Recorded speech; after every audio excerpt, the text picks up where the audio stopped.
আপনি জানেন কি ক্ষুধা কেন লাগে? ক্ষুধা পেলে আমরা খাই, যা খুবই স্বাভাবিক।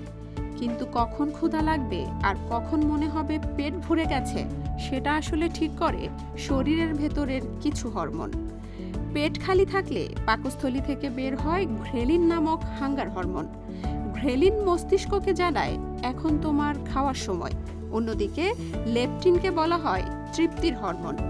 এই লেপটিন শরীরের ফ্যাট থেকে তৈরি হয়, আর এটি মস্তিষ্ককে জানায় শরীরে যথেষ্ট শক্তি আছে, তাই এখন আর খাওয়ার দরকার নেই। কিন্তু অনেক সময় শরীরে লেপটিন রেজিস্ট্যান্স তৈরি হলে পেট ভরা থাকলেও ক্ষুধা লাগছে মনে হয়, আর তখনই ঘটে অতিরিক্ত খাওয়ার মতো ঘটনা। ফলাফল ওজন বাড়ার ঝুঁকি।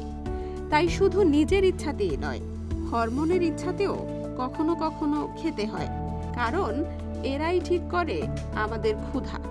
তবে নিয়মিত সময়ে খাওয়া, ভালো ঘুম আর স্বাস্থ্যকর জীবনযাপনই ক্ষুধা নিয়ন্ত্রণের সেরা উপায়।